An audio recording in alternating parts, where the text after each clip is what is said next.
Happy Friday. Welcome to Fearless with Jason Whitlock. I am Jason Whitlock, the captain of this, I guess I'm the general of the Fearless Army. The weekend is here, baby, and I'm going to send us off into the weekend with an absolute banging show. Look, Delano Squires, there's a reason I call him the smartest man on the show. I think it was yesterday or the day before, I was joking with Shamika, like, I think she's trying to take the title from Delano. And Delano probably overheard that comment or was told about that comment. And so you know what Delano did? He wrote the best column, in my view, that he's ever written for The Blaze. It's a tremendous column.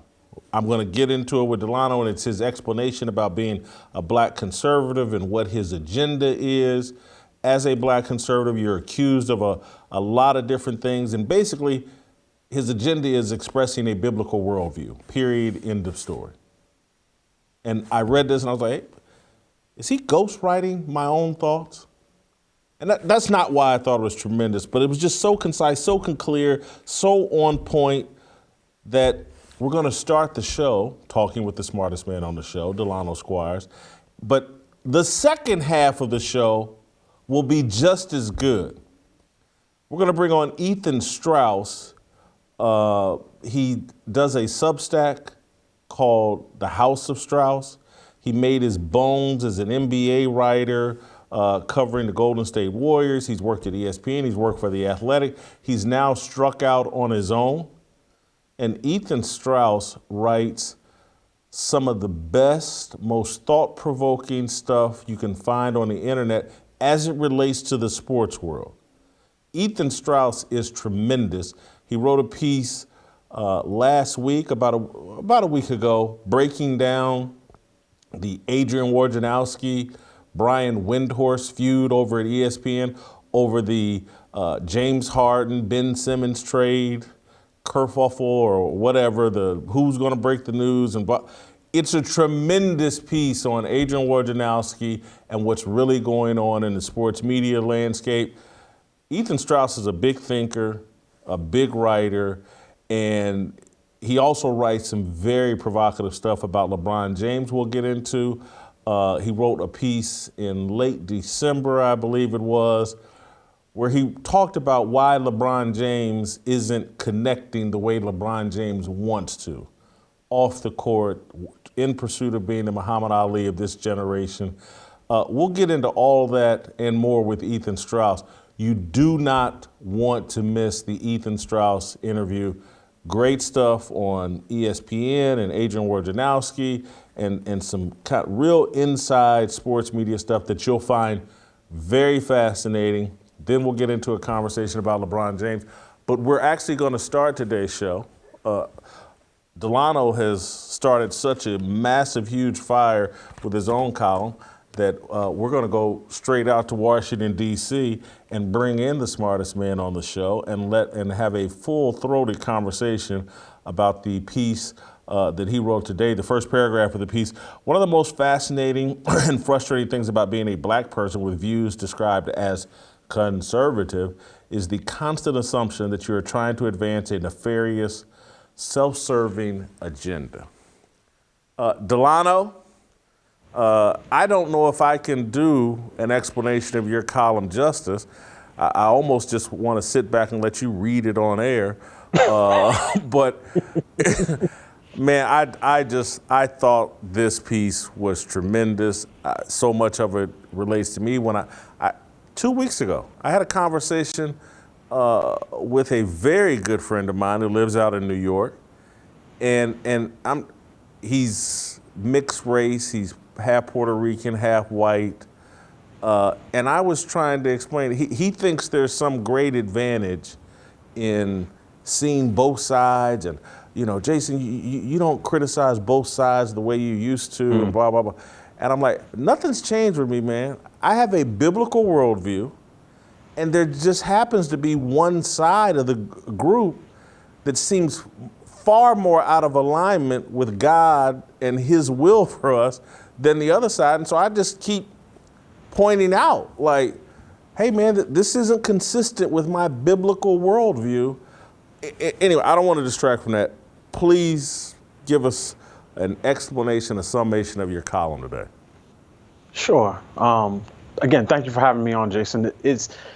I was motivated to write this because during the past week, when I've been going back and forth with some folks about hip hop and its contributions to American society and particularly to Black culture, some person responded to me that my contention that hip hop has normalized and glorified or commodified violence among Black men and the degradation of Black women.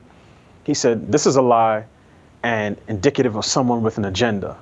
Now, as usual, he didn't offer any counter, no substantive argument. There rarely ever is. And my first reflex was to defend myself and say, I don't have an agenda. But I thought about it, I said, no, I actually do have an agenda. And I want to apply maximum pressure in the culture, in the policy space, online, wherever I go, to advance that agenda. And that agenda, and I said it in the piece, is fairly straightforward. It's to apply a biblical worldview to matters of policy and culture in order to affirm the human dignity and the inherent sense of worth that is in all of us as people, Black, white, regardless of our race, color, ethnicity, because we are created beings, because we are created by God. And this is really a Genesis 1:27 agenda, right? Where it says that, man is created in the image of God, and it lays out that God is creator, that God created male and female, and that each of us is stamped with the Latin term is the imago Dei, right? So that sense of dignity and worth because of who created us, not what we look like, not what we can do.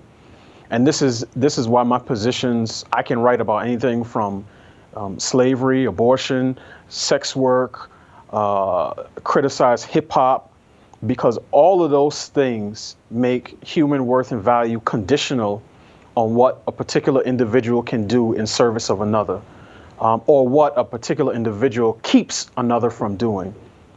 So for me, I just want to say that clearly, and as it relates to race, I go through different groups. I talk about how I come into opposition with Black liberals, and a lot of that is fairly straightforward. We talk about how the left, and particularly the Black left, the Black elite leadership class, how they push all sorts of self-destructive, ideologies, from undermining the nuclear family to eliminating standards in education for the sake of equity.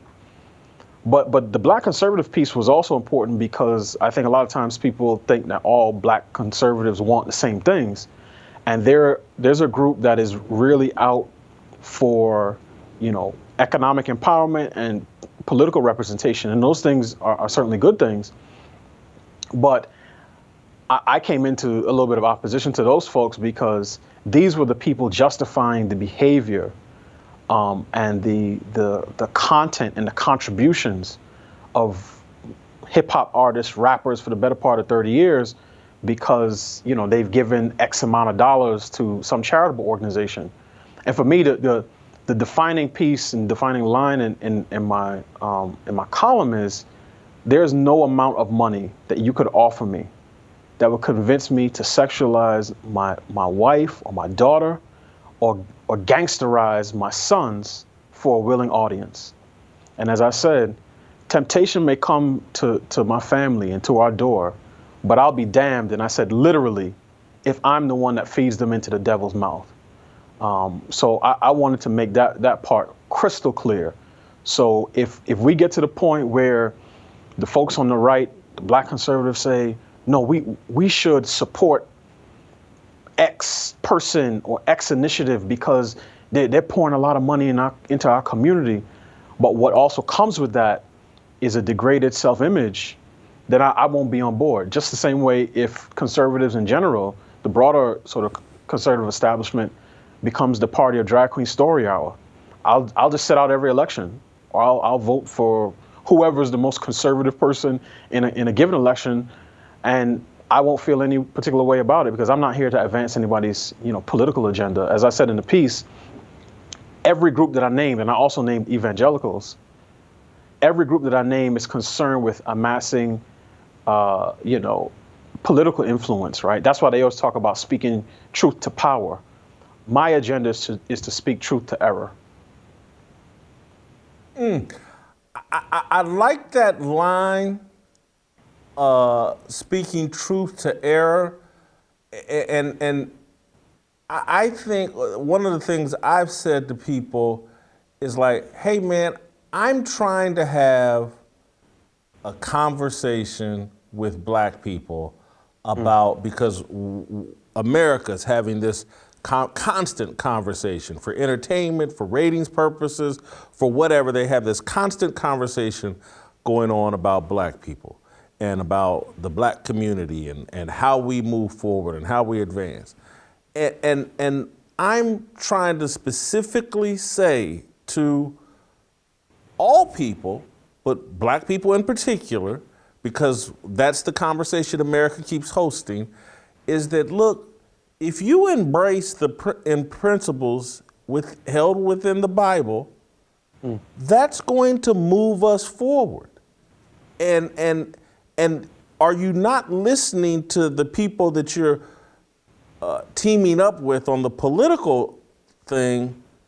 They never talk about what the Bible says and what God wants done. And perhaps that's why we're on this hamster wheel of a lack of success, or I don't know how the destruction of our family. We're not making progress. We're on a hamster wheel. We're going nowhere because we keep divorcing ourselves from a biblical worldview that they have framed as racist and conservative. And so I saw the debates you were having with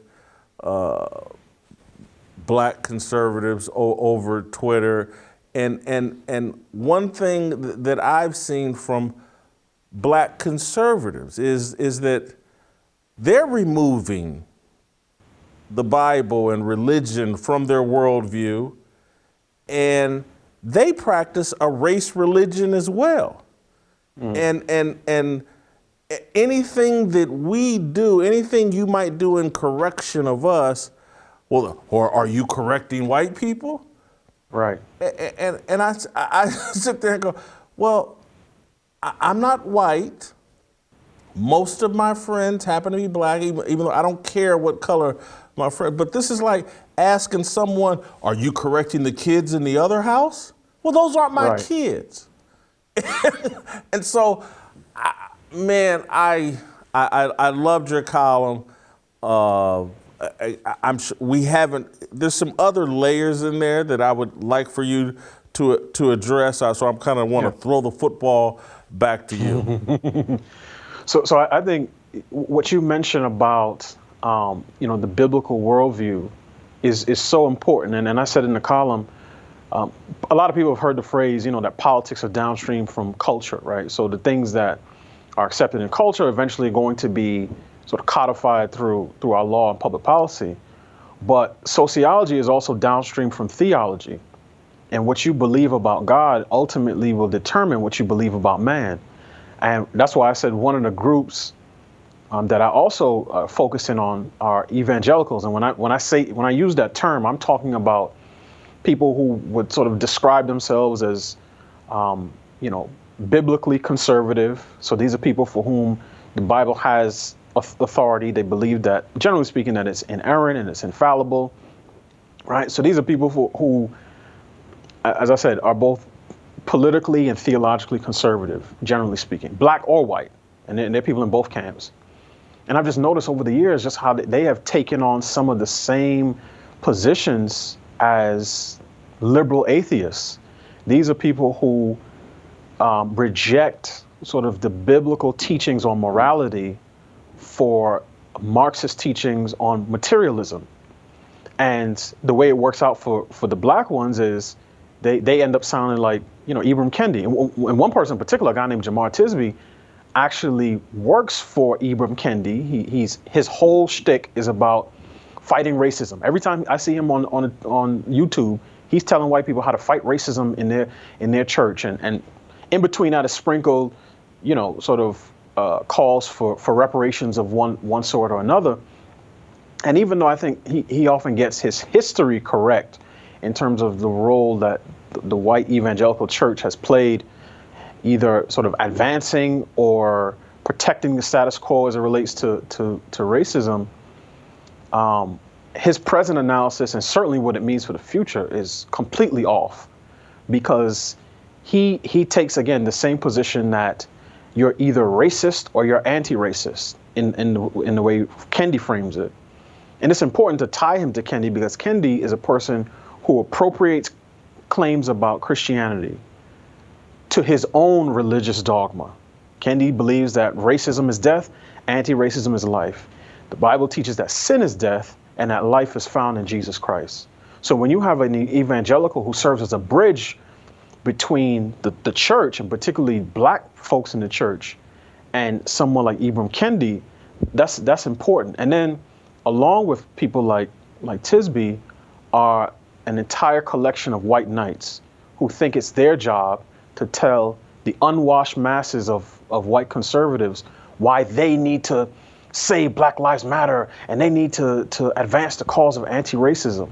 And my thing is this, I see these people as brothers and sisters in Christ. The only thing they owe me is what the Bible says that they do, which is to love me as a brother. Their version of ethnic paternalism and partiality, I have no use for. I have no use for white guilt. It is the emptiest of calories. I can't do anything with it. It gives me neither energy or encouragement. So these are people who will write 3,000-word blog posts to explain that when a black man commits a crime, it's because of deep systemic inequity and systemic racism. But when a white man commits a crime, it's because of white privilege and personal defect. So white people have individual agency, but black folks do not. And it always seems that the people who are called on to rescue the black masses who can't move forward because of systemic racism are these same white folks. So all of these groups, to one extent or another, view the solution to all problems black people face as bigger government and better white people. And I reject that straight out. I have no use for it. I'm advancing a dark night agenda. These people are advancing a damsel in distress agenda. And as a grown man, the notion that somebody else is going to come along and rescue me, or when they see my kids, their inclination is to pat them on the head and say, I know how hard you've had it, and you're oppressed. And I mean, Jason, if I wasn't saved, I would slap some of these people, honestly, because not to hurt them, but to slap some sense into them. Yeah. To say, look, we are both created beings. You and I stand toe to toe as equals. You are not above me. Your words do not matter more than mine. Your thoughts and behaviors do not matter more than mine. But for some reason, there are people on the left and the right, black and white, Christian and atheist, who are convinced that a black man who is pro-marriage, pro-family, anti-degradation, anti-porn, anti-abortion is somehow doing the bidding of white massa pulling the strings behind the scene. And I just think it's ridiculous. Delano, I was in an interesting conversation last night with a very good friend of mine from Kansas City. I've got some friends in from Kansas City over at my house last night. Deep conversation. And friend of Marcus Queen, he's actually here at the studio. We call him Mac. I've known him for nearly 20 years, at least 15. He runs a technology organization out of Kansas City. Very smart guy, very Christian, very based and grounded. He made and if I had been prepared to read your column this morning, I would have instantly thought, because Mac's here, he's in the studio, we would have mic'd Mac up and had him right here, had the cameras all set. So I'm gonna have to try to represent his argument a little bit here. But one of the things he stressed to me last night in our conversation is that he thinks you and I and others are making the mistake as Christians, as believers, that we should eliminate the words black and white from our vocabulary. That it's a misguided, it's not what Jesus and God wants for us. He doesn't refer to us that way. Again, we are his creation, all of us, and Matt goes out of his way to greet everyone as brother, and he's basically brother in Christ. And last night we were having this discussion, and I was saying, get it? I'm in agreement with you. Because that is part of my worldview in terms of I'm not thinking about being the best black person I can be. I'm thinking about being the best representation of Jesus Christ that I can be, and I know I fall way short. I'm trying to be the best representation of my parents and all the people who have invested in my success and made sacrifices for my success. That's primarily my parents. My dad's passed now. That's my brother and my sister. But there's a whole host of people, many of them that don't look like me, who invested in my life. And I'm trying to, again, honor Jesus with my life and honor these people who have invested in my life. And race has nothing to do with it. And so, I think he made a sound argument, but I argued back like, hey man, I'm trying to communicate to a group of people who have been bathed in the black-white discussion. And so I got to speak their language in order to shake them up to see the truth of the gospel. Anyway, I wanted your reaction. I think the last part of what you said is an excellent point. I put it, I use the term HSL, right? Humanity as a second language. So anybody who's ever gone to a school with a lot of people who don't speak English is familiar with ESL, English as a second language. And the point of it is to communicate with someone in the tongue in which they're more comfortable, with the hope of pulling them over and being able for them to be able to master English. HSL is the same thing, right? To your point, we speak in the language of race because we know in this country you can't get away from that. And there's an extent to which, I know sort of conservatives feel pressure to talk about things from the perspective of race and to tell the black community, quote unquote, this is what I'm going to do for black people, because that is often how, it's certainly how the left operates. And when one group names you specifically and another tries to avoid saying your name, so to speak, it comes off as if the second group doesn't really want you around. So my goal is always and part of being a good communicator is knowing your audience. So my goal is to say things to my audience, and sometimes I have a broad audience, everyone I'm speaking to. Sometimes I'm speaking to men, sometimes I'm speaking to Christians, sometimes I'm speaking to black folk, sometimes I'm speaking to black Christian men, and I try to be clear in terms of what audience that is. But ultimately, as I said, I always come back to the same foundation, which is we're all created beings. When I'm at home, Jason, I don't describe myself to my wife or my kids as, I don't tell my kids, well, as your black father, I insist, or I want you to do X, Y, and Z, because that would be silly, right? I'm a dad, I'm a husband, I'm a Christian, I'm a writer, I'm a thinker, I'm a son, I'm a brother. So I get what Mac is saying, and ultimately I agree with him. I hope in 50 years we don't see every other conversation started with, well, as a insert, sort of arbitrary identity. As a black man, I believe. I would like people to get to the point where we can speak a common language. But as long as we're here where we are now, I'll speak it in a way that people can receive it. And the other thing, honestly, one of the things that's most frustrating to me is, and I said it the other day, is how feline many of our conversations are in the public space, right? And when I say feline, I mean laced with passive aggressiveness, with euphemism, with doublespeak, with plausible deniability. Oh no, I didn't really say that. I didn't really mean that. I prefer my commentary to be canine. I prefer it to to say exactly what I mean with the clearest, simplest language possible. Anybody who watches like police, programs will, sometimes the police will come to execute a raid, and there's a guy, he has a battering ram, and he hits the front door because they're coming straight through the front. There's another class of people, now these are typically the crooks and the thieves and the criminals, who like to peek in the side window and sneak in through the back door. Jason, you and I are not backdoor guys. Never have been, never will be. So when I speak, I want to be clear about the things that I'm saying, and that's why I said, like, this is my agenda. I'm not going to run from it. I'm not going to hide it. And to the extent that it intersects with race, I think it's good to be clear on that. But I want to say one other thing really quickly. Towards the end of my piece, I addressed the group that I think most black people, whether on the left or the right, Christian or atheist, think black conservatives should talk about, which is their sort of conception of the white racist, right? And this could be anyone from your garden variety Trump voter to your skinhead, neo-Nazi, Proud Boy, Boogaloo Boy types, right?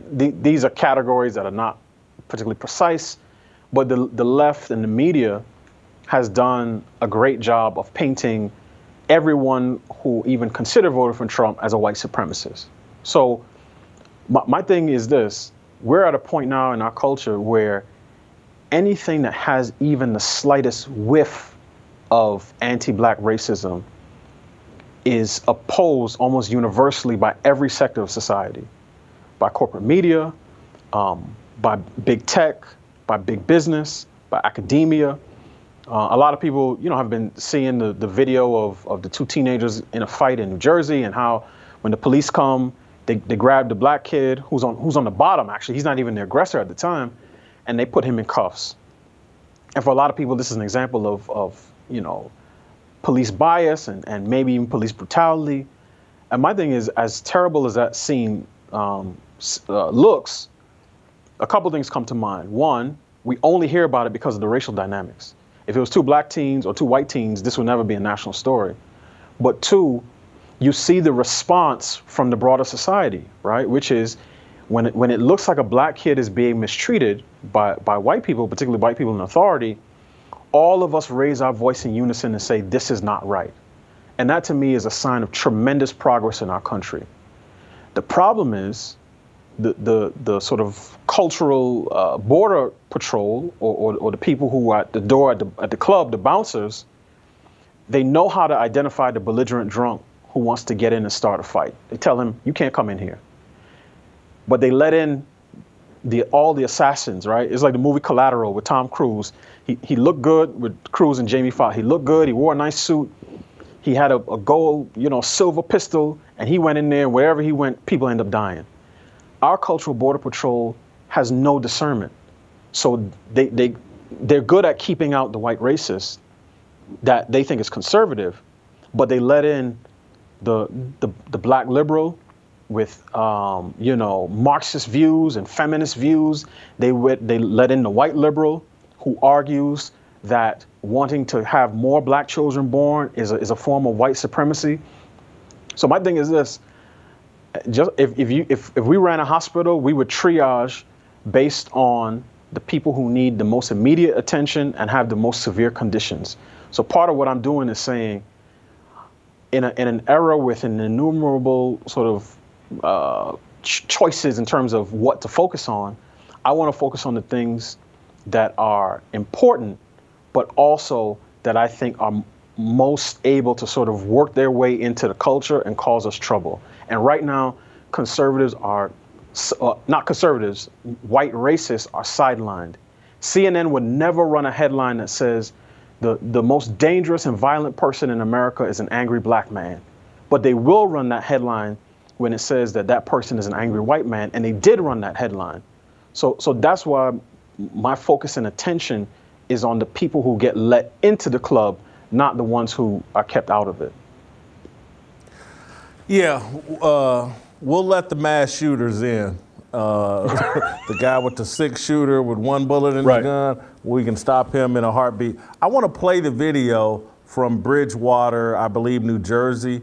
so that people know what we're talking about. I think we have that video of the cops subduing the 14-year-old eighth grader and ignoring the white high schooler who seemed to be the instigator of the incident. I'm glad you brought it up because I was going to ask you about it. Do we have the video ready?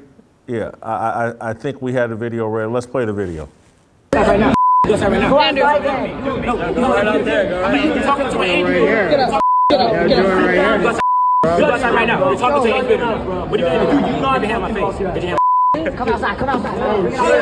Oh, yo.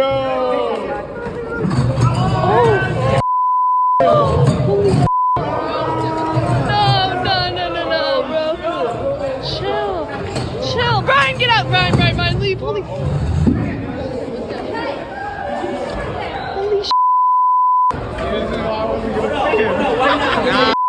what the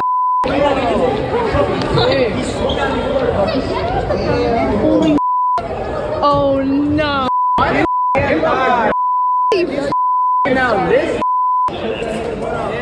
Yo, it's because he's black. Racially motivated. To your point, the people on the scene start calling it out. What's going on, and I don't. It's impossible to defend those police officers, particularly I'm gonna say call it the female police officer. A 14-year-old boy is being subdued by a male cop. There was no reason for this woman to leave the other suspect and to jump on this kid's back. And so I do think, these cops need to be fired and or disciplined. It's not a good look. It's an inappropriate overreaction to two kids fighting in the mall. And I would say, and again, when the show's over, I'm gonna get into this with Mac, but people will say, this is why we talk about race, because it's hard to talk about this issue without talking about the color of these kids' skin and without assuming that, damn, the reason why they jumped on the back of the one kid, what is the deciding factor? And it's hard not to say race is the deciding factor in the decision-making of those police officers. I mean, you're right. It is hard. And I think you used the key word, right, which is we all assume. And I try to limit my assumptions wherever possible. One of the key things right here is that it's two kids fighting and two officers respond. It's hard to say what would have happened if the male officer went for the white kid first, right? The male, generally speaking, men are stronger and more aggressive.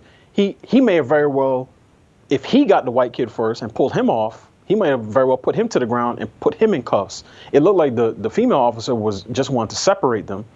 Obviously, none of us know how that would have played out. But for me, part of what, applying a biblical worldview looks like is to try to apply the same set of principles regardless of the circumstance.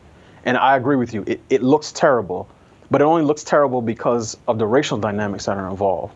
And as I said, if it was two white kids and we saw the video, we would have said, oh man, I wonder why the second guy got cuffs on him. And then we would have shrugged our shoulders and moved on and watched something else.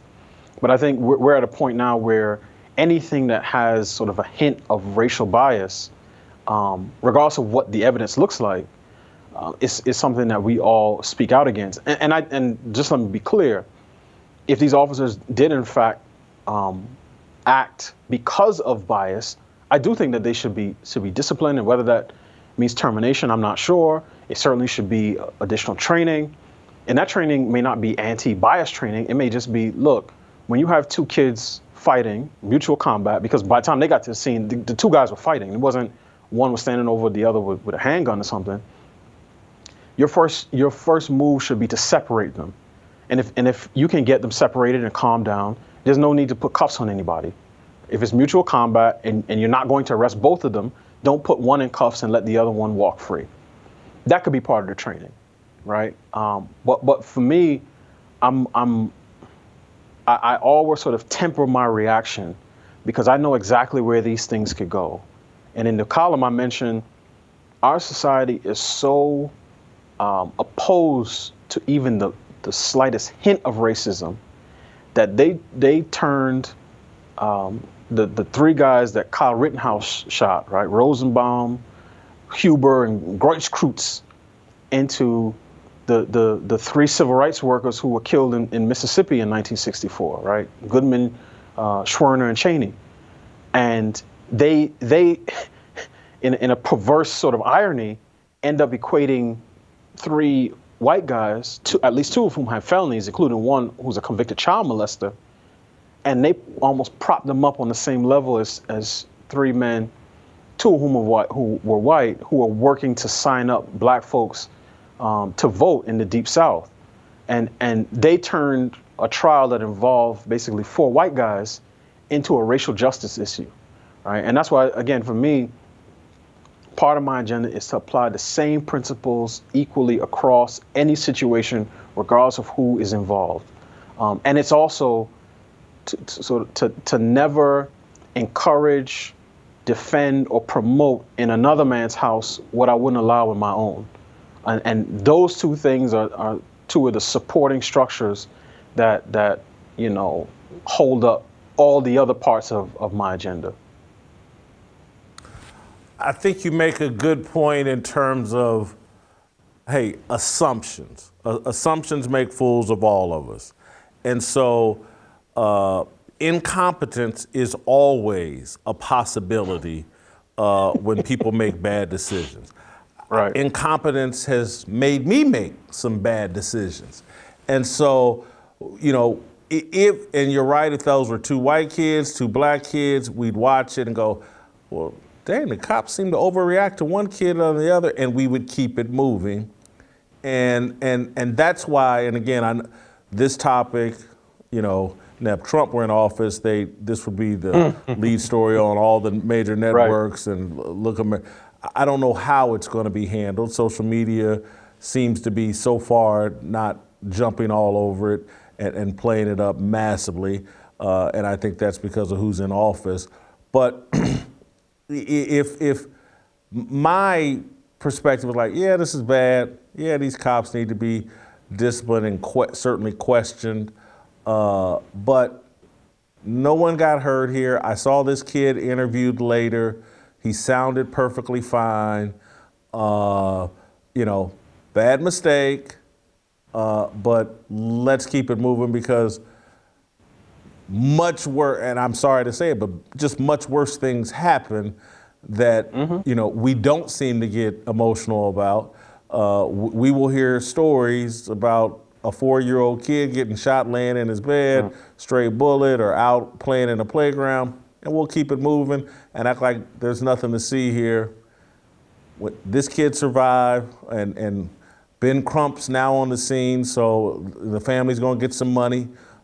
So they just cashed their lottery ticket without their son getting hurt. And so before I say anything else inappropriate, I'm gonna move on. I wanna ask you one last thing, Delano, because I saw you tweeting about it and I found it interesting. Lia Thomas, the man that's swimming for the University of Penn's women's swim team, won a championship last night in the Ivy League. I think maybe the 500 freestyle. He won by 7 seconds. I find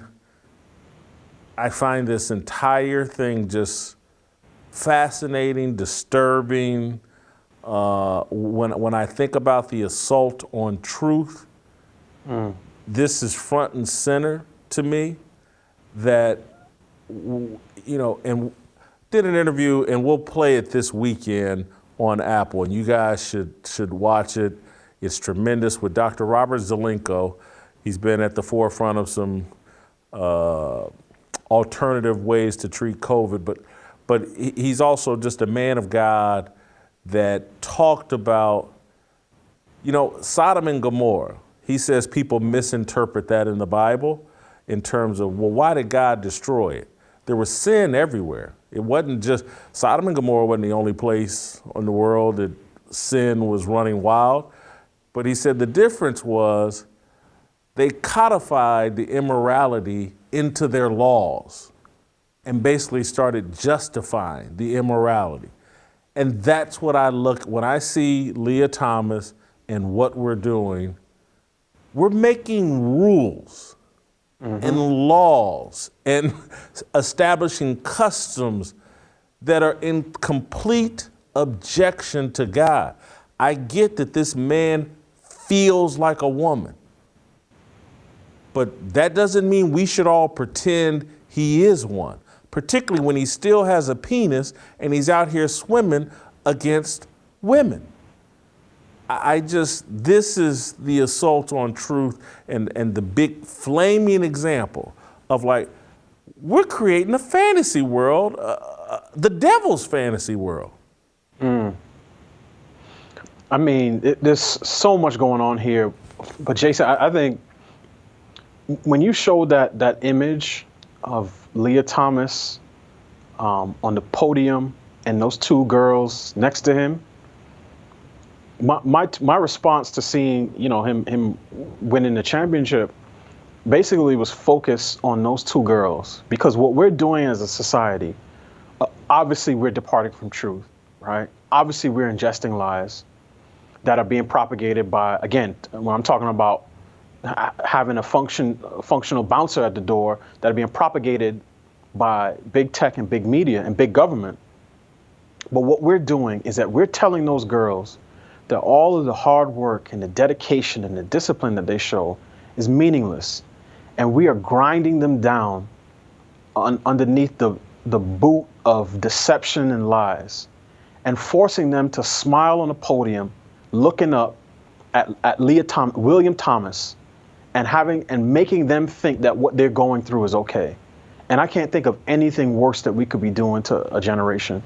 Jason, I wrote a column last week called Feminists Hate Women, period.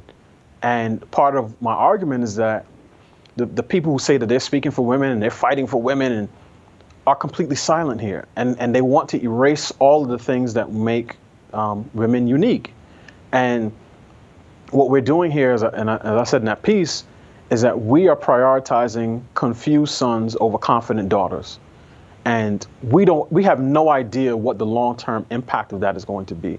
But I can tell you the short-term impact is to demoralize these girls and to leave them feeling unprotected and sort of uncovered in a way that, again, we don't know what the long-term has in store. But I would, and this is one of the reasons why it's important for men to speak up. Because if you are not the type of man who can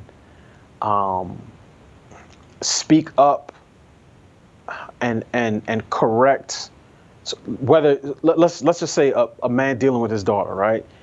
He thinks what she's wearing is too provocative. Let's say she's a teenager, she's 16. He doesn't like what she's wearing, but he feels afraid to say anything to her because he's like, well, it's modern day, you know, who am I to say? She's her own person, so on and so forth. And it's one of those things where if you won't speak up to the people you love, then you definitely won't speak up for them. And that's how you get men in the culture. And I mentioned, you know, I had an exchange with Tony Reali, who seems like a great guy. And every time I asked him, okay, what would your response be to those two girls who are on the podium and say, look, having a race against a male is unfair. And he dodged every time. Well, I would tell them, well, you know, it's great that you got second and third place. And I said, I couldn't think of a more cowardly response from a man. And if I would ever say that to my daughter, and she was in that same situation, I couldn't be upset if she lost respect for me. And that's one of the things that's so heartbreaking about this, is like these girls are crying out and asking people, hey, can you help me? And the collective response from the male feminists and the women's liberation leaders is to say, no, this is a man's world. We're standing up for Lia Thomas. And all you girls who don't like it need to get in line and just accept that this is the reality. And in the same ways that for generations, black women have talked about feeling unprotected, and black children have been unprotected, a lot of white girls are feeling the same thing. because in the same way that many of us as black men have not stood up to defend our families, whether through word or deed, a lot of white men are doing the same thing right now. So I'm not surprised. It's only going to get worse. This is what you see in the decline of any empire. This type of decadence and disconnection from reality, it's an indication that the plane is falling, the nose is pointed down, and the pilots have the gear stick pushed all the way down to the ground. So I'm not surprised, but it doesn't make it any less disappointing. Delano, I'm going to end on this note and take the conversation full circle in terms of, and again, I'm going to continue on with this conversation with Mac and the other friends of mine that are here in town, that this is why I think at the moment I have to speak in the language that's being used by corporate media and everyone's bathed in, is because I'm hoping that Lia Thomas and what's going on with this transgender issue, it's so flagrant and it's such an abomination to God that I'm hoping that it's going to shake black people up who are the most reliable, consistent voters of the left who are in support of this transgender thing. This assault on truth is being led by the left, the political left.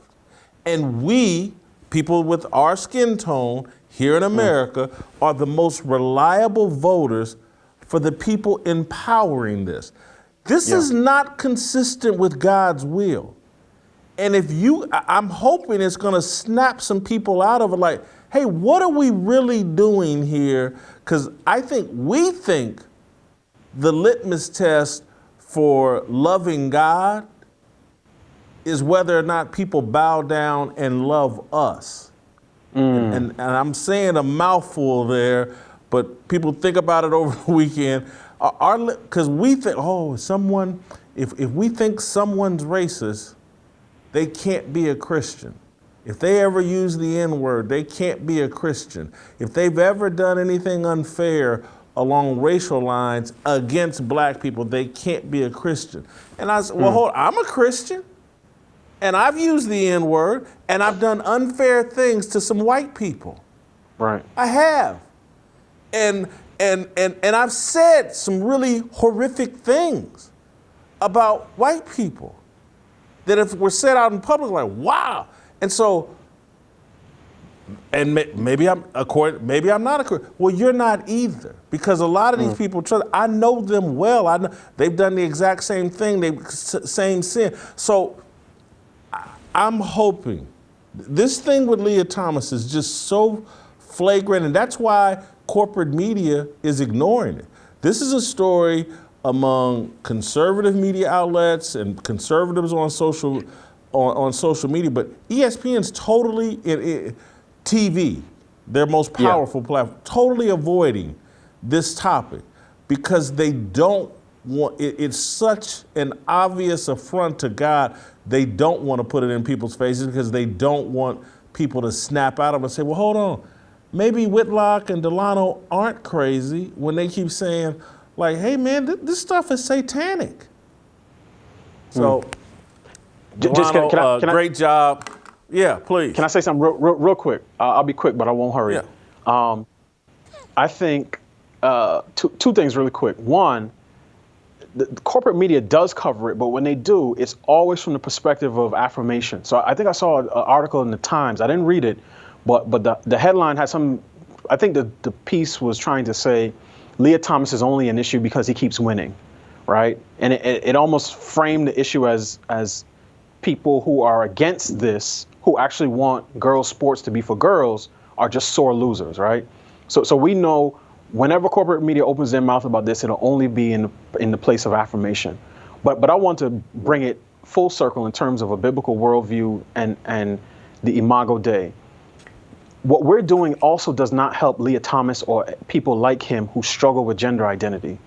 It is not a sign of love to encourage somebody in lies And it's not a sign of love to encourage someone to pump themselves full of hormones that can end up sterilizing them, and to encourage them to mutilate their bodies.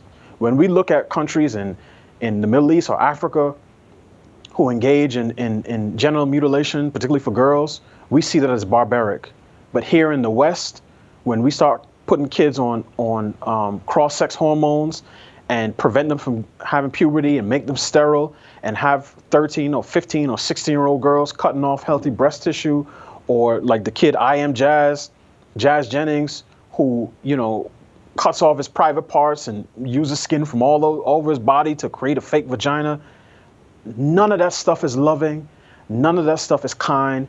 But we are too scared to say those things because we don't want to get labeled as bigots and transphobe. And again, in the same way when it deals with issues of race, if me being a black man who promotes the black family makes me a sellout, I'm willing to take that. And if me being a Christian that says, no, your body was created by God, and any tension you have between mind and body, you need to work on the mind because God has already spoken on the body. I'm willing to take that as well. Great job, Delano. We'll see you next week. All right. Yep. Good ranchers. It's hard to find companies that you can trust and that share your values these days, but we found one. Good Ranchers makes it easy to get great products and support a great cause at the same time. Good Ranchers is American meat delivered. They source steakhouse quality cuts from farms and ranches across the USA and ship it straight to your door. That's right. All of their beef and chicken is 100% born, raised, and harvested in the USA, which means you can get it an unbelievable quality of food at an affordable price, all while supporting hardworking Americans.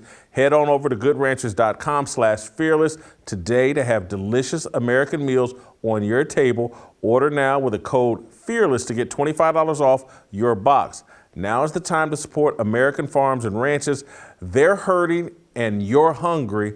Solve both of those problems with a box of American meat. Go to goodranchers.com/fearless. Good Ranchers, American meat delivered.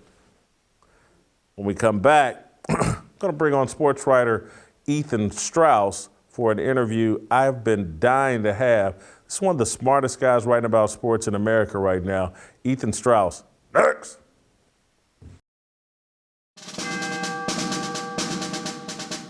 We must exist in a state of man glorious, as we are protected by the red, the white, and the blue.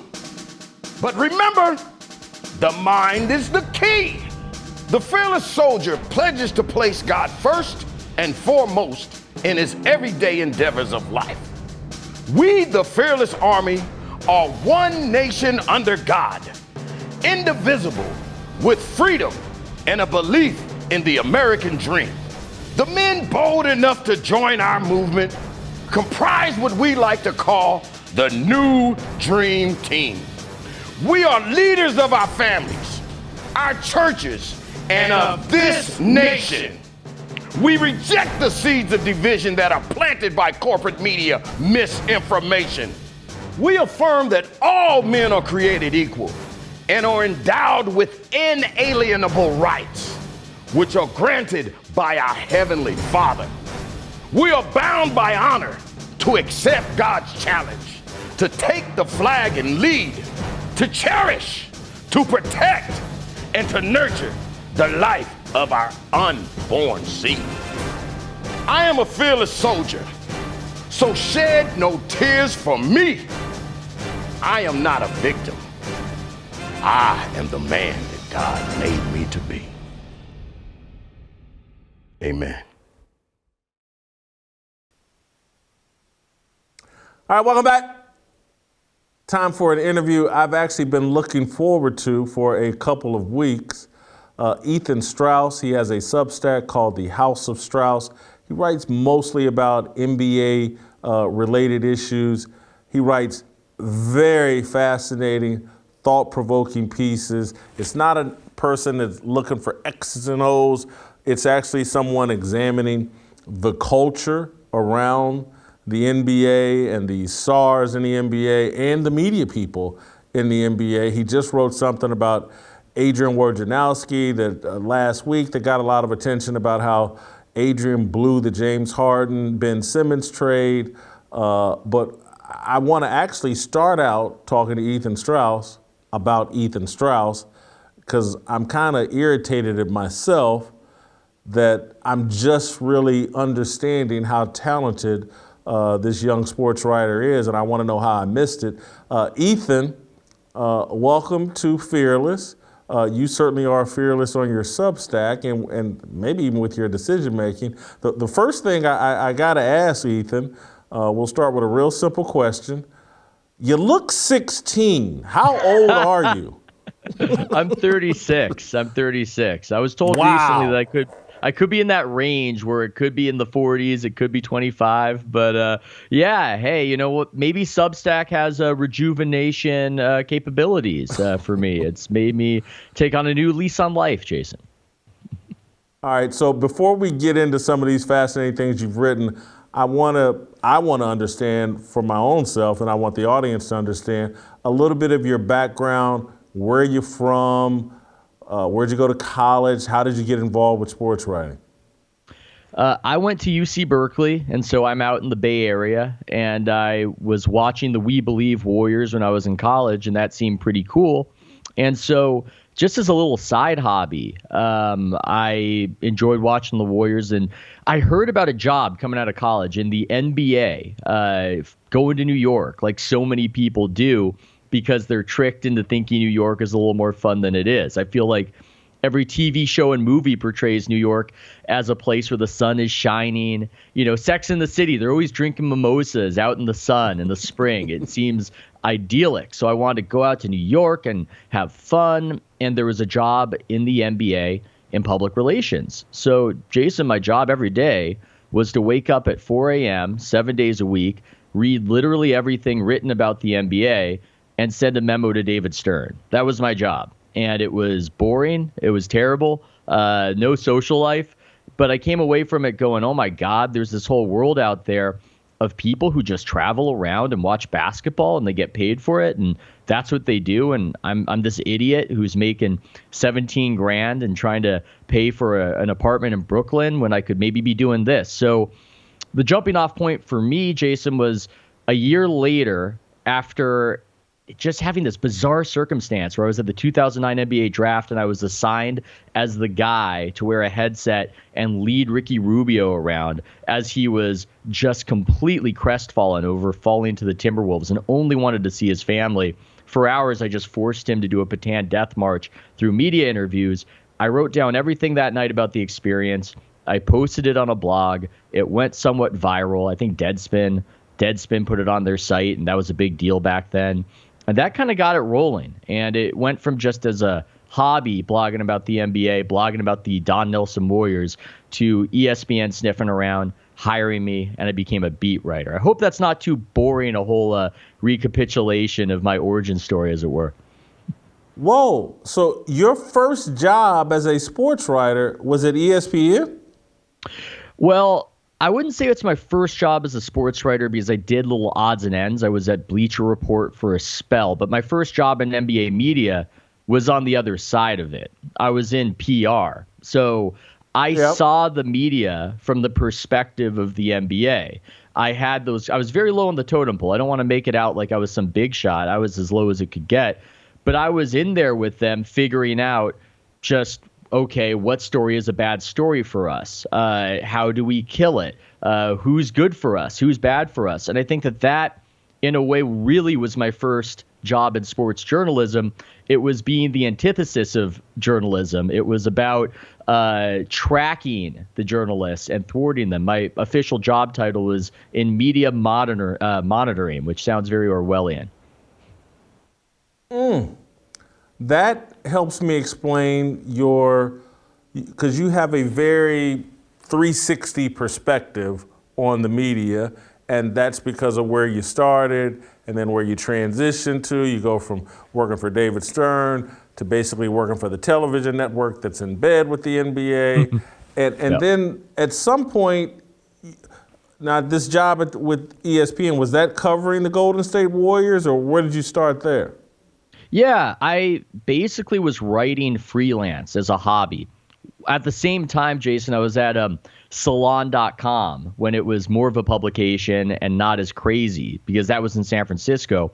So I had a choice between doing political journalism and doing this weird thing that had started where I had gotten a credential because nobody cared about the Golden State Warriors back then. You could just see a tumbleweed blowing through the locker room.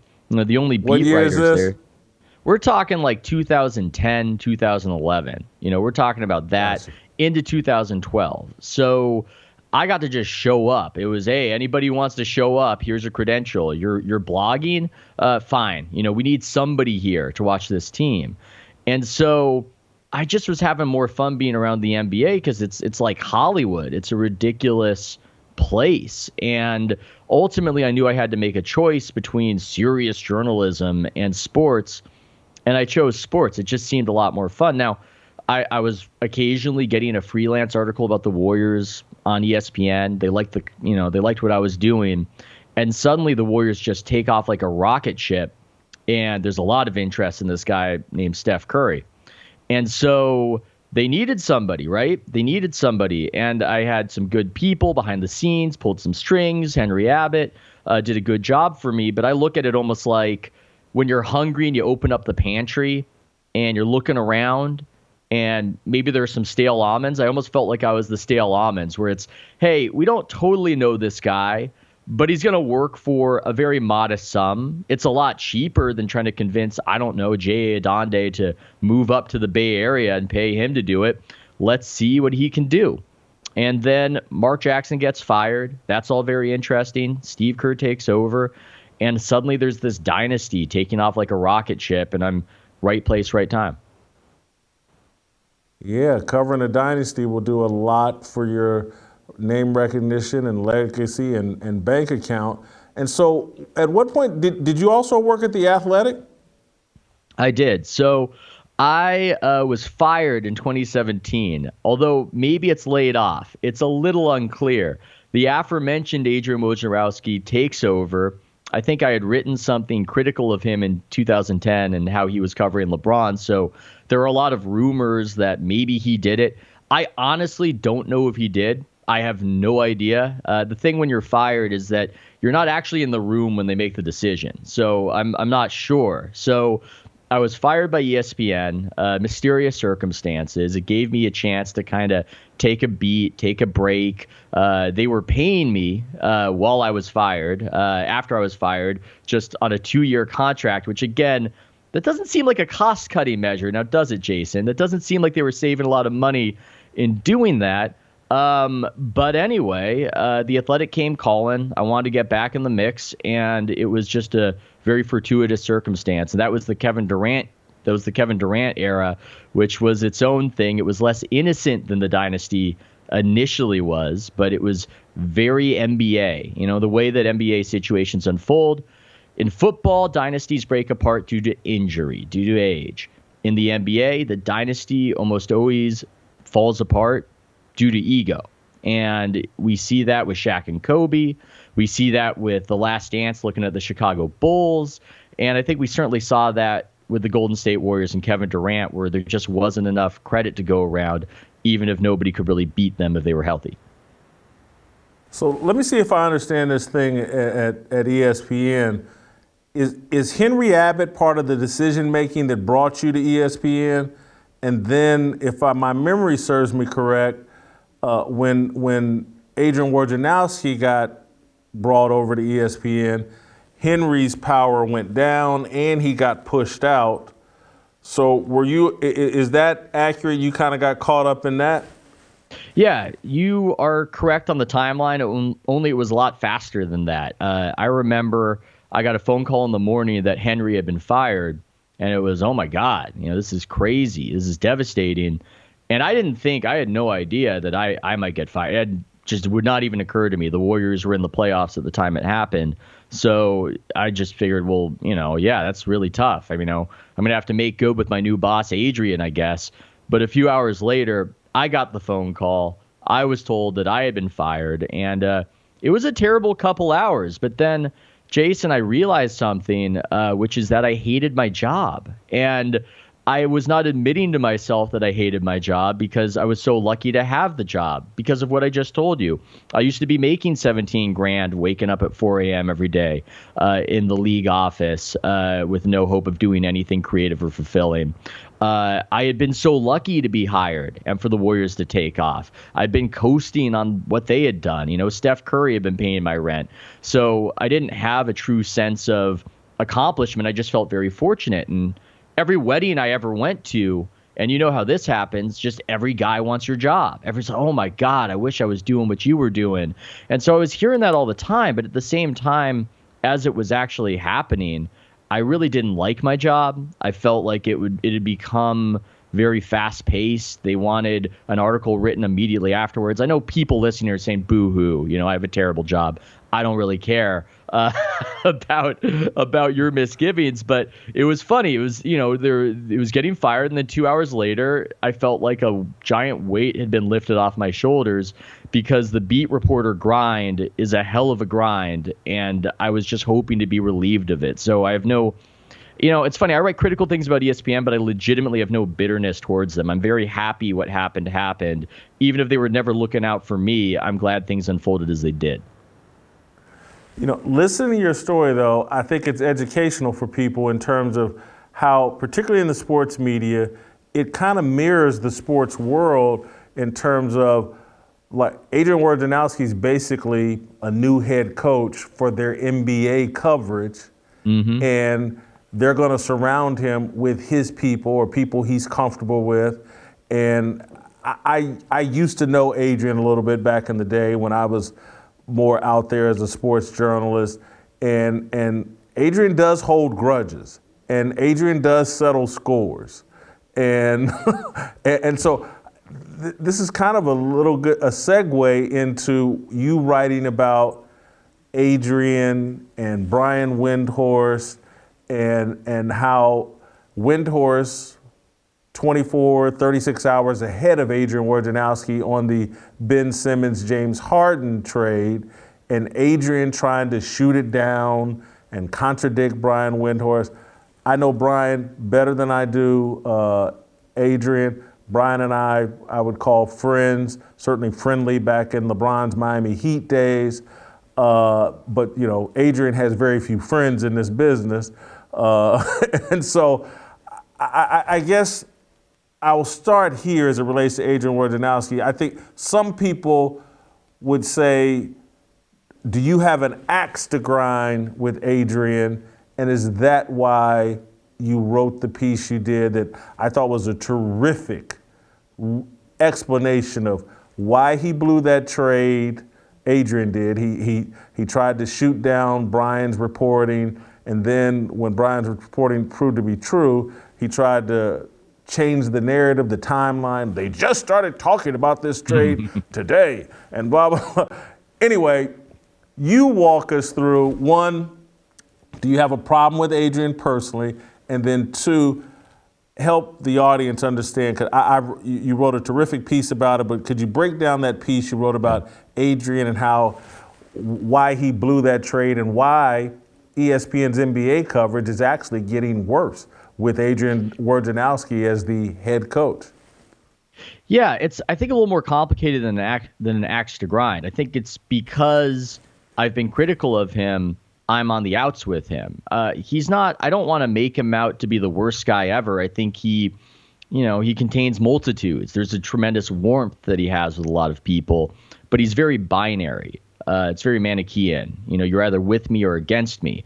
And since I'm filed away as against, there's really nothing I could ever do to get on his good side, right? So that in a way liberates me to say anything I observe versus other people in media who are terrified of him because he's a very powerful figure within ESPN NBA. So I look at it as I don't have an axe to grind, but I would be stupid not to just take advantage of the situation because, frankly, I like doing the content and it makes me money. I mean, I'll just be open. That article that you're putting up there, that made me $30,000 in annualized revenue for one article. It's not, I don't want to give people an impression that I'm just making tons of money like that on every article. That was an article that really worked for the site. That's not bad for a day's work.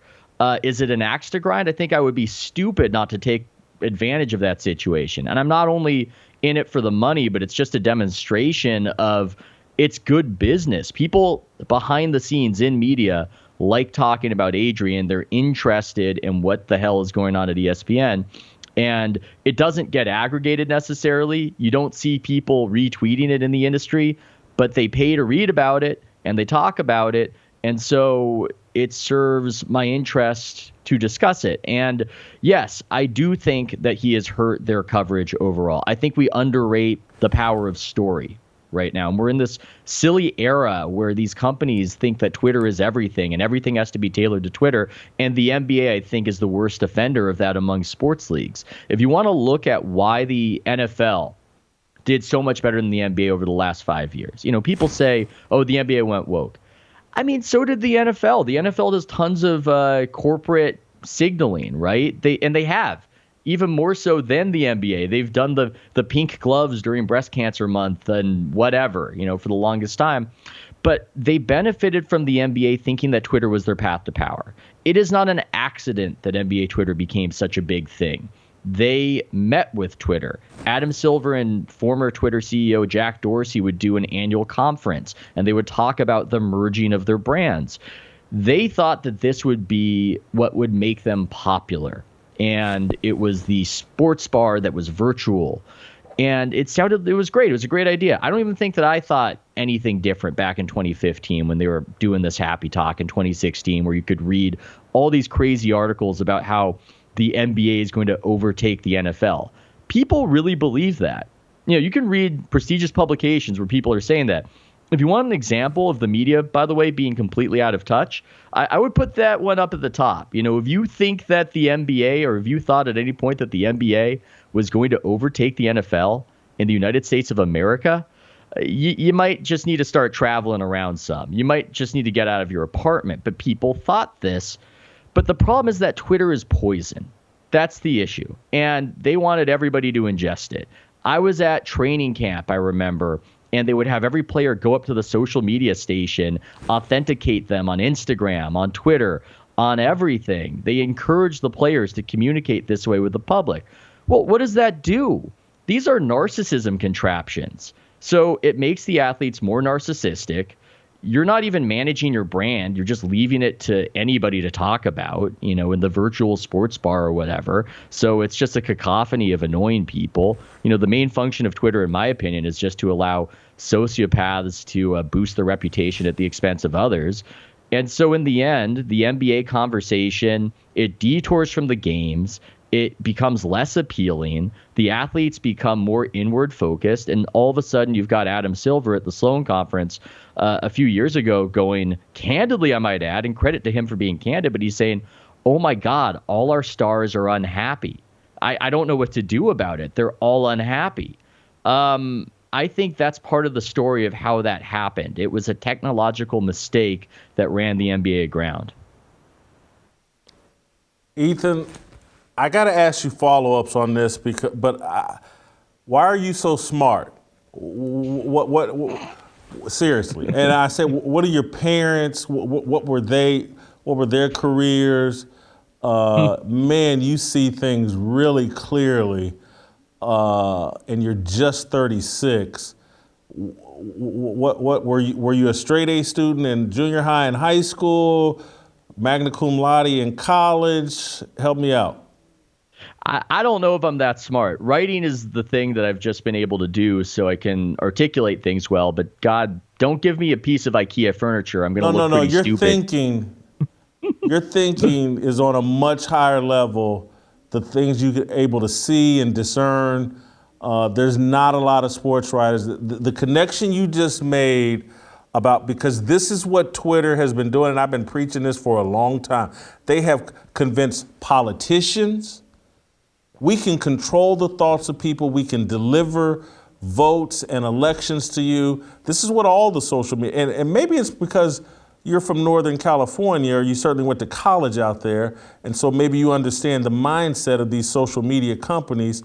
But the whole NBA, the whole sports media world and media world thinks Twitter is the end-all, be-all, and the career maker, and Adrian Wojnarowski bought it and has profited from it. Because you're right, he is an employee of Twitter and not ESPN. And I know I'm all over the map here, but this is going to lead to a good question. He's an employee of Twitter. That's his primary thing he thinks about constantly. He's ripping off ESPN. His best work, his only value is on Twitter, and he's ripping off ESPN. Yeah, and it gets fascinating with him because is he an employee of Twitter or CAA? I mean, this is an aspect, the corruption involved in NBA journalism, as driven by the Twitter game, I think is so underrated because it's less about storytelling, about having that cutout in Sports Illustrated. I think that stuff is, call me corny. I think it's important. I think people understand sports through story, through narrative. I think that was part of why the bubble playoffs in 2020 were not very watched. It's because they didn't have sports writers around telling stories about the players. But the focus shifts to this game of getting the first tweet out there about a transaction. And here's the problem with that. I mean, there's no real value added. You're going to learn about it in a press conference, right? Yeah, maybe there's some branding advantage that you have the guy who does it first. But there's this other issue. In order to win that game, you need to suck up to agents. In the case of Adrian, he's represented by an agency, CAA, that represents a lot of players and a lot of coaches. So suddenly you have these incentives that have nothing to do with what the fans want to hear. And suddenly you're hearing about the NBA from the perspective of agents. And agents, they have a job to do. I'm not saying that they're bad. I'm just saying that is not the fan perspective. No fan has ever watched Drew Rosenhaus, MLB and NFL agent. No fan has ever watched that guy behind a podium during a holdout and said, "That's my guy over there. That's my guy." Once the coverage shifts from the perspective of agents, you're hearing a bunch of excuses for why players didn't get whatever they wanted, why the teams wronged them. And that's just not a perspective that jives with what fans are interested in. Do you think Adam Silver, and you made the point about the players' mental health issues, which I believe are real, because when you're addicted to Twitter and you need that dopamine and you want to be liked and retweet, it's a destructive cycle. Do you think Adam Silver realizes that the league made a mistake selling itself to and through Twitter? I think he's heard people who say that. I know that there are executives, I know there are GMs who have read what I have said here and completely agree and are in his ear about it. Now, the degree to which he believes it, I don't know, because the NBA seems to always be in on another get-rich-quick scheme. Today, Adam Silver is presenting how the NBA has entered the metaverse. I don't want to cast it aside necessarily because I don't understand it, but it just feels as though they're always looking for some way to have exponential growth that isn't just presenting a better product and marketing it better. They just do anything other than showing us the game and giving us the grandeur of the game like NBC used to do. It's, we're going to go to China. We're going to make money off China. That's our get-rich-quick scheme. Doesn't really work, by the way, and is totally run aground. We're going to do Top Shot. And we're going to sell these highlights, these virtual highlights, and that's the way we're going to make money.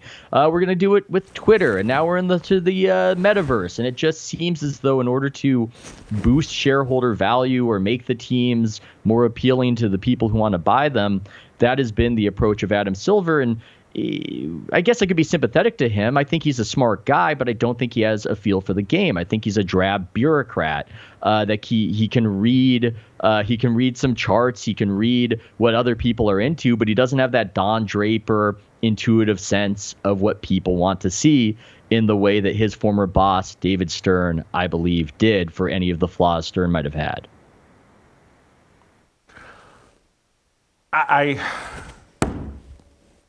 Dude, you're one of the most amazing young people, journalists that I've ever talked to. Do you think that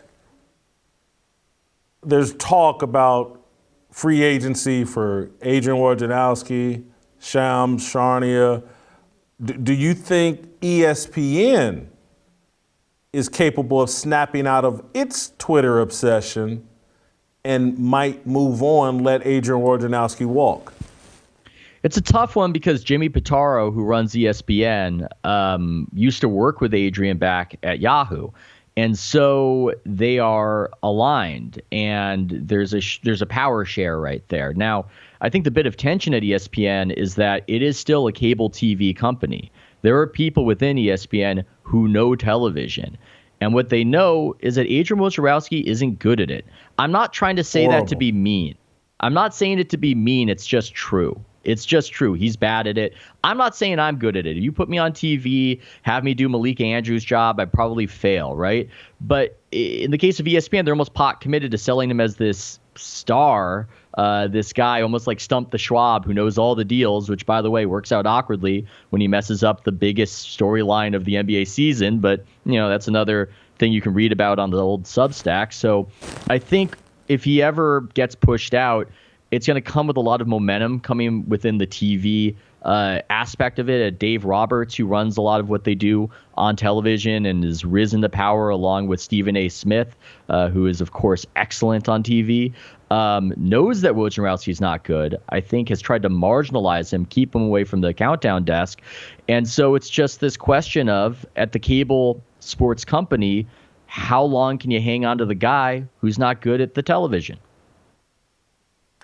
Well, what could end up happening here, it just could come down to money in terms of, because there's all these buckets over at ESPN, as you know. Oh, there's the writing side, and they have a budget. Then there's the TV side, and each individual TV show has a budget, and Adrian needs to plug it. He's got to be available for the NBA Today show with Malika, NBA Countdown with blah, blah.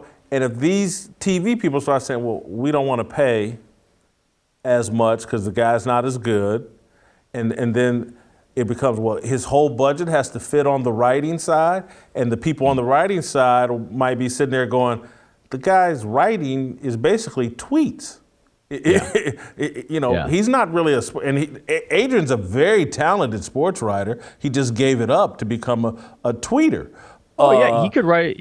He could write a column, and I just want to interject because I wrote about this. An interesting thing was happening. If you foresee some sort of division there, some sort of divorce, I broke a story about how Adrian was sending his resume, his social media resume, out to a bunch of agents and a bunch of potential sources. And the deck said ESPN on it, but after some questioning, it turned out that ESPN had nothing to do with it. It was made by CAA, and it was presenting him as the best on Twitter, the best on Instagram. And it would seem, if you're just hypothesizing, if you're reading tea leaves, you do that in theory because you're trying to show your sources that you can provide value to them when you're not at ESPN anymore, that you're your own entity. I know there have been rumors that maybe with one of these gambling sites, one of these fantasy sites wants to get in on a Woj, get in on a Shams. Now, where that's interesting is, for them, what is that going to be about? Is that just going to be about the brand, or is it going to be about this other thing, which is that in Vegas, they kind of like to know when the injuries happen before everybody else. So I just think that's something to watch. I'm not saying that's going to happen. I'm just saying that that's a possibility for some of the lead newsbreakers. Any chance that Adrian Wojnarowski thinks that his move to ESPN, although good for his bank account, not the best move for him as a journalist? There might be a chance of that. With him, he's almost like Daniel Plainview in There Will Be Blood, that he's got this myopia that has served him well, where he's got this burning ambition and he just wants to conquer all that's in front of him. And if you're that mentality, then being at the biggest company is probably best for you. You can have the most influence. But I'm with you. I thought that he could write these columns. He had a very successful book.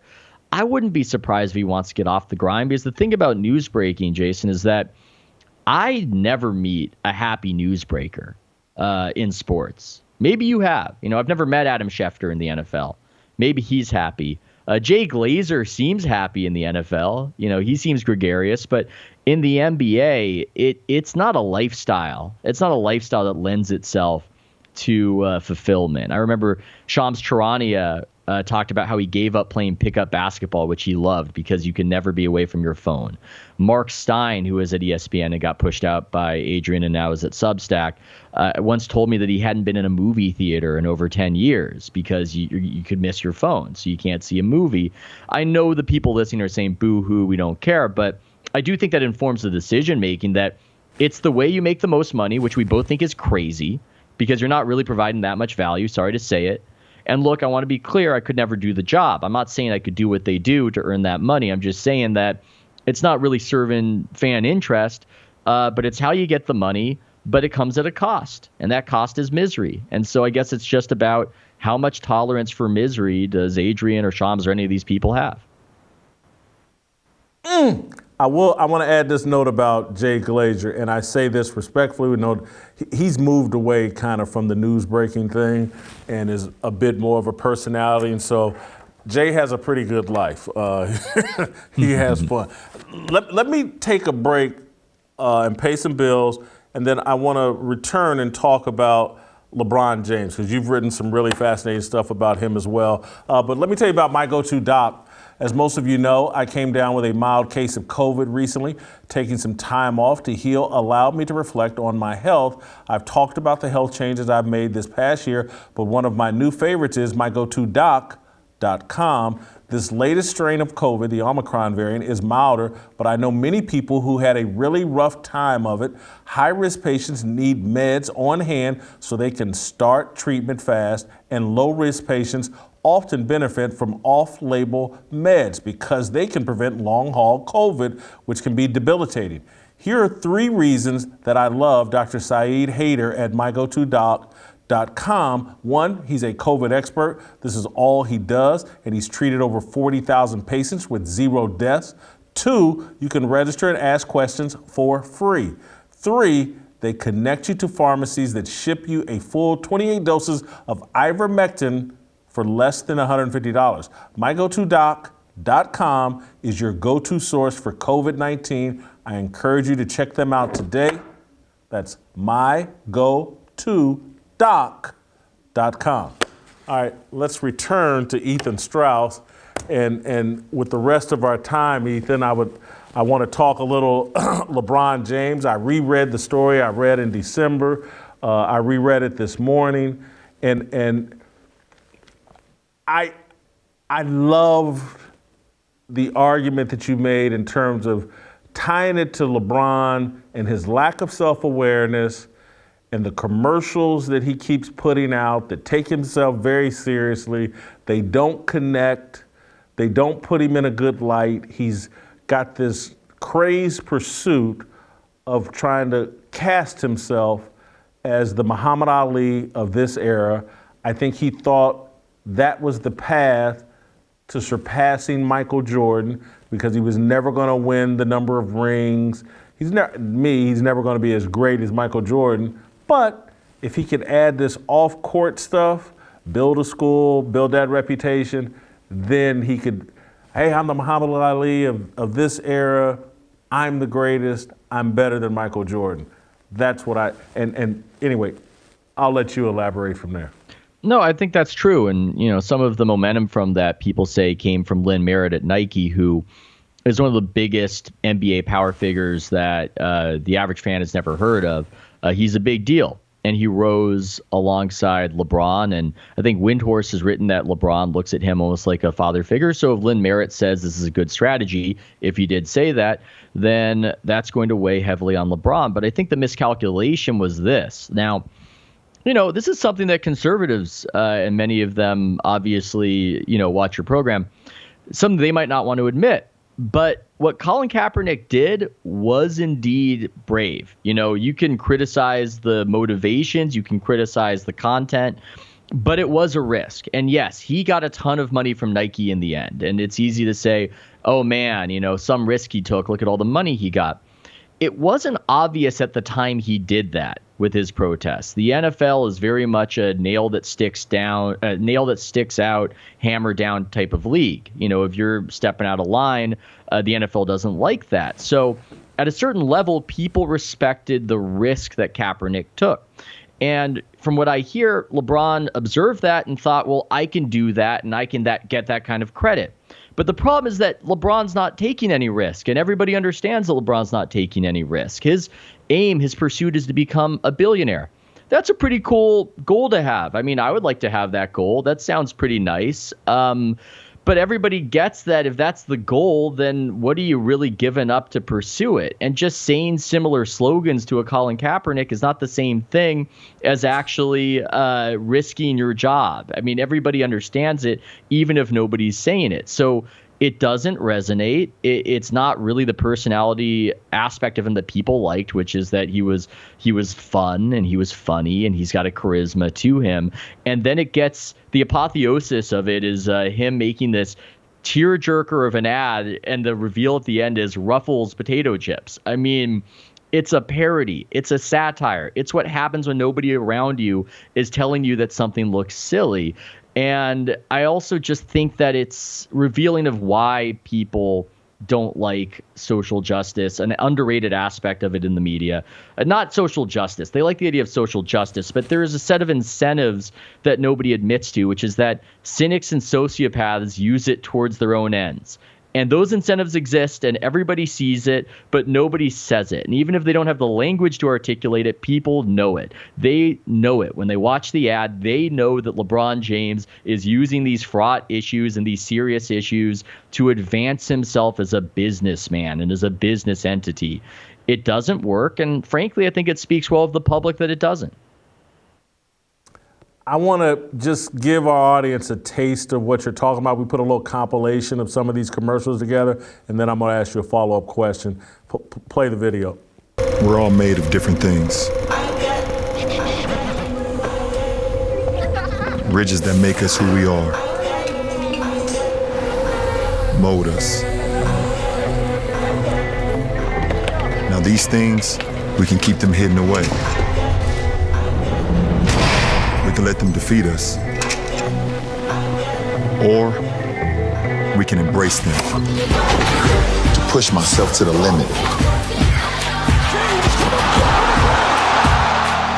To tell stories and empower all creators. To uplift communities so that every kid has a chance to achieve their dreams. And also keep up with my own kids. We always hear about an athlete's humble beginnings.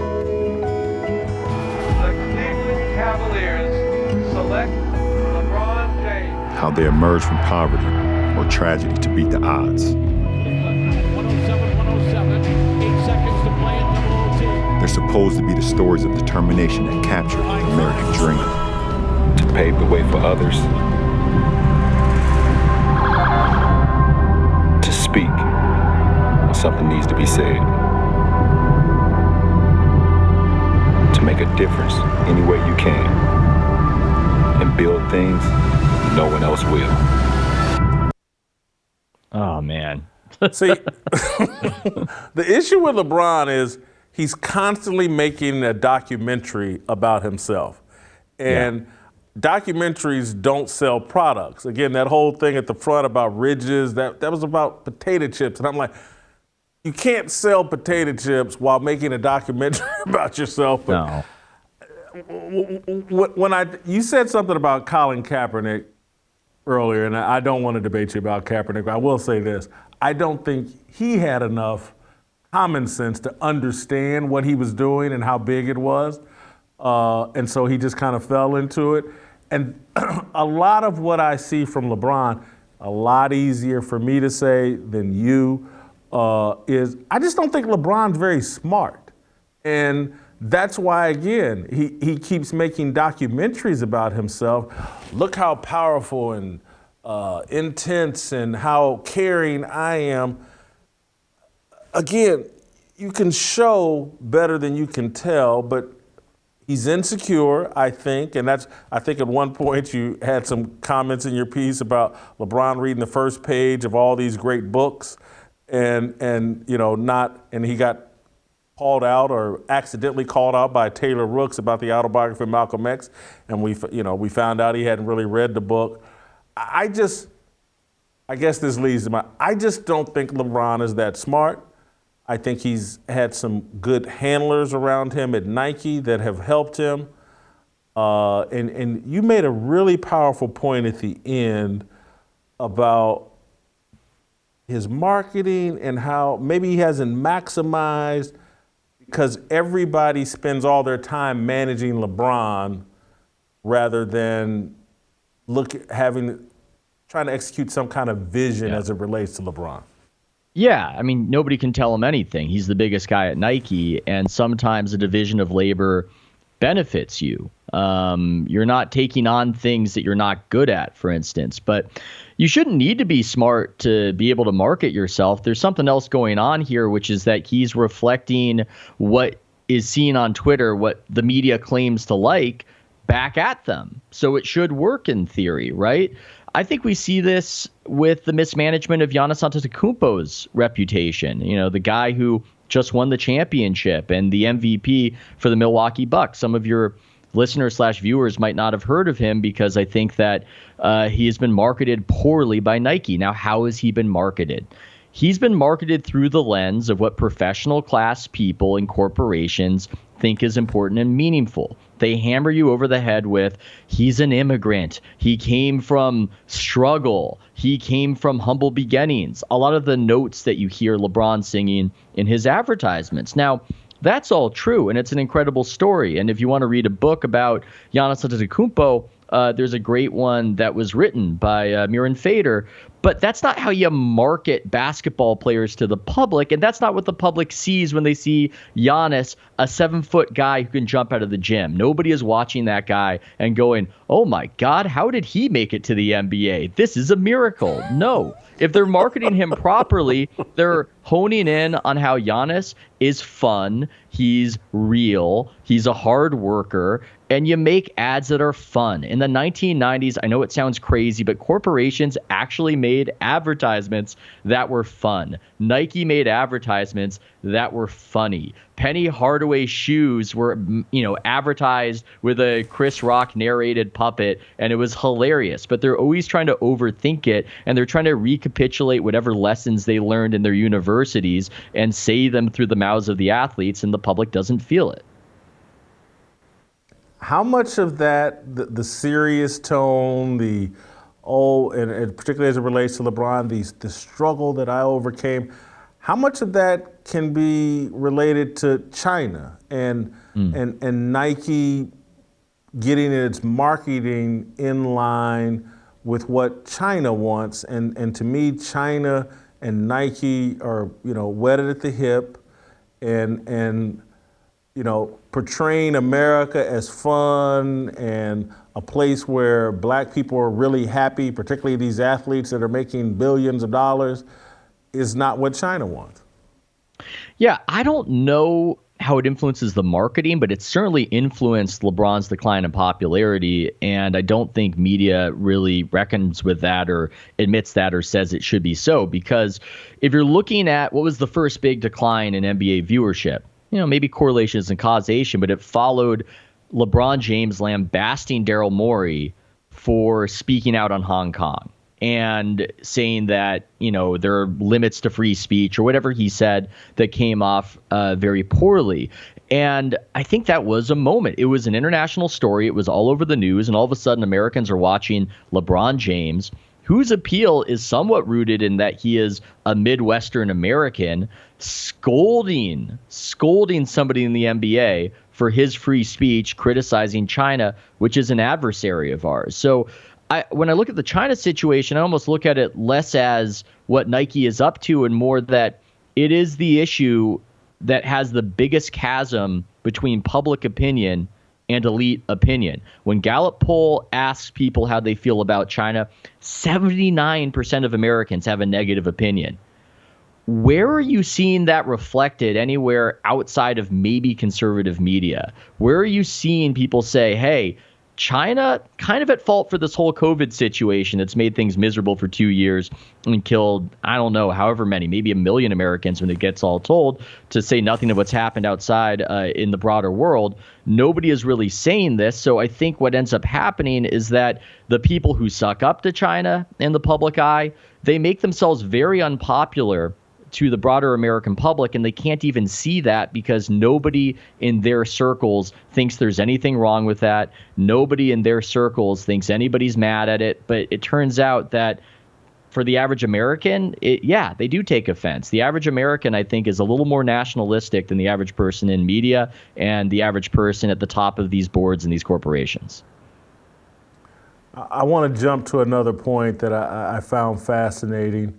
I think maybe others have said it, but I don't think they've said it as well as you did in this piece. The ghost of Kobe Bryant has basically diminished LeBron James, and that putting that Lakers uniform on may have been the final straw in the death of LeBron's chase of Michael Jordan. Yeah, it's very Godfather Part 3. There's something off about it, seeing LeBron in the Laker jersey. And it's funny, maybe this is the through line of people, they run a play that makes sense in theory, whether it's Adam Silver saying we're going to use Twitter to make the NBA popular, it makes sense in theory. Kevin Durant, I'm going to go to the Warriors and people are going to respect me because I'm going to win championships and they're going to love me, like they did for LeBron James in Miami to a degree. That makes sense in theory. LeBron goes, I'm going to go to the most popular team, the biggest brand. I'm going to get more championships. I'm going to make movies. And it makes sense in theory. But in reality, it's yet another thing that is correlated with this crazy situation where the NBA has lost half its TV viewership over the last 8 years. And people aren't really feeling it. To use a quote that Draymond Green once yelled at Paul Pierce during his retirement tour, you ain't Kobe, they don't love you like that. That's certainly the case in LA. Those LA fans might appreciate winning a game, might appreciate winning a bubble championship, but they don't love LeBron like they love Kobe. And there's just something about it that just doesn't work. And it's ineffable. You can't really completely explain it till you see it, but it just doesn't work. It's awkward. It's weird. And like you said, Kobe hangs over the situation to a degree. I want to end on this note. Rich Paul, you mentioned, I got two different Rich Paul questions, because one I should have asked you during the Adrian Wojnarowski conversation, and then I got a second one that's about LeBron. So I'm going to go back to the Adrian Wojnarowski conversation. When I was reading your story about Adrian, I just kept thinking, like, Adrian is losing the long war with Rich Paul. As Rich Paul and that agency ascends, and Rich Paul's power and influence over the league continues to climb, Adrian Wojnarowski falls. Adrian was a Kobe guy. He was an anti-LeBron guy. Rich Paul is not on board with Adrian Wojnarowski. This is one of Rich Paul's great accomplishments in my mind. He's bringing down Adrian Wojnarowski. I think there could have been an argument for that, but it's been complicated by a guy named Andy Miller, an agent named Andy Miller, getting brought in to run a lot of Clutch, because Rich Paul has ascended to such a height that, I mean, he doesn't want to be day-to-day. Just like being a beat writer is a grind, just like being a newsbreaker is a grind, being an agent is a hell of a grind. I mean, people don't like it. Bob Myers, the Warriors GM, was happy to leave being an agent to be a GM, which is another kind of stressful job, but it's not as bad as being an agent. Agent, you're constantly predator, but you're constantly prey. People are trying to steal your clients. You have to be paranoid about it, monitor everybody in their situation. I don't think Rich Paul wants to get involved to that degree. So it's an opening for Adrian because he's brought along a guy named Andy Miller, who is a Wojnarowski confidant. Miller has run afoul, I think, I don't know if I would say the law, but certainly of the NCAA. He, I don't believe, is allowed to represent players at this point, but can represent coaches. But nobody believes that these lines are adhered to. So, yeah, in the broad sweep, there's an element of maybe he loses the war to Rich Paul, but it's all business, man. And, there's an opening for facilitation. And Wojnarowski has certainly broken Laker news before. So I think it's a little bit confounded by the Andy Miller introduction. We are getting deep NBA for some of your listeners who might wonder what the hell we're talking about right now. I still got sports fans, Ethan. Don't worry, they haven't all abandoned me. But people who know who end on Andy this- Miller is, Well, that's they'll deep go cut. figure it out. That's what Google's for. It answers all the questions.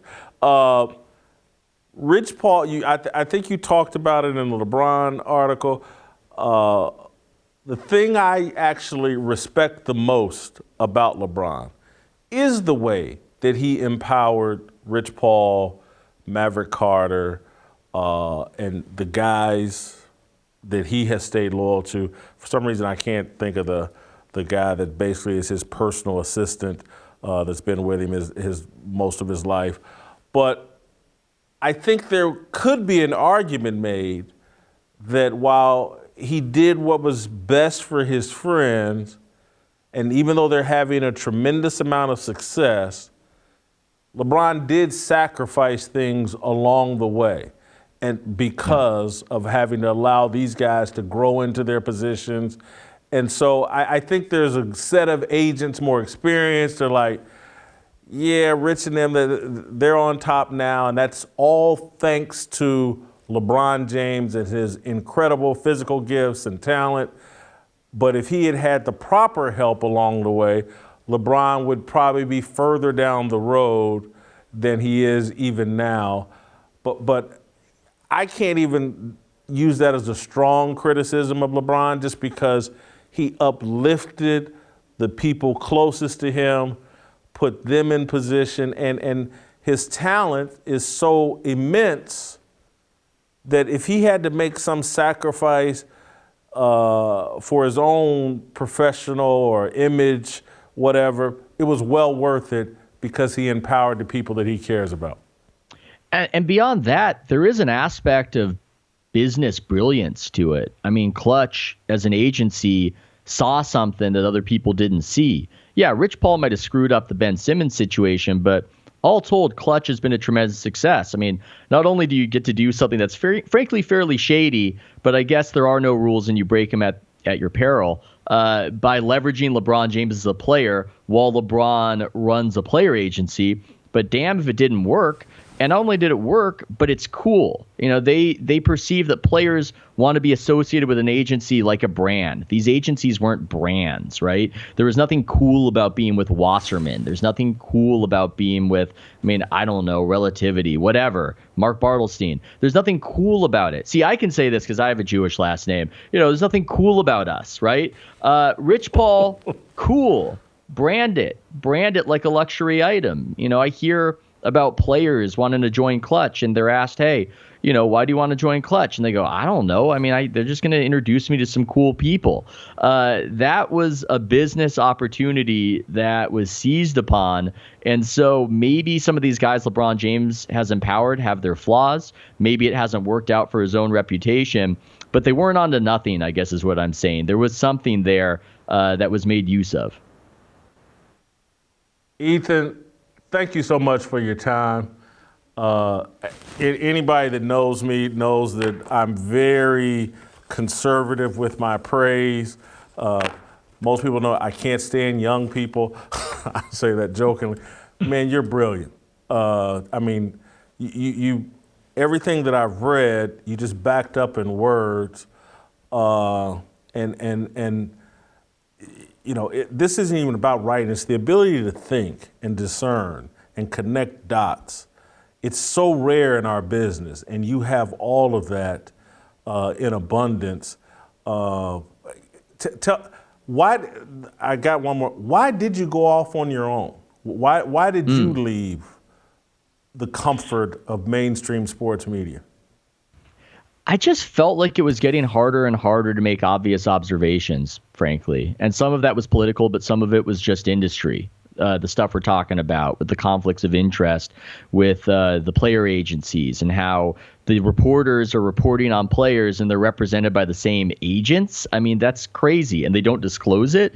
I know it's sports and it's not the greatest scandal in the world, but it's fundamentally dishonest. So I just wanted to go to a place where I felt like I could make those observations. And yes, the cultural aspect as well. It felt as though there was such a narrow Overton window in sports, which presents a tremendous market inefficiency, I believe, because most sports fans don't subscribe to that narrowness and belief that every issue needs to reify a particular view of the world that so many in media believe. So I just thought it would work, and I wanted to be free, and I just wanted to write whatever was interesting and let the audience propel me to some new creative pathways. So it's all worked out, and I'm happy to say it's going great. And Jason, thanks for making me feel young. You know, that's really big. I appreciate you making me feel young today.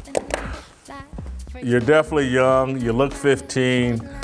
Tell your parents they did a great job. Have a great weekend. Thank you, Ethan. All right. Thanks, Jason. I hear tomorrow playing. That means we'll see you. Well, we won't see you tomorrow. We'll see you on Monday. Sitting on a corner, never been alone. I'll break my back for freedom. Blessed, we are living, get back. We are receiving, all deceiving. We all wanna be free. We want freedom. I wanna be. I just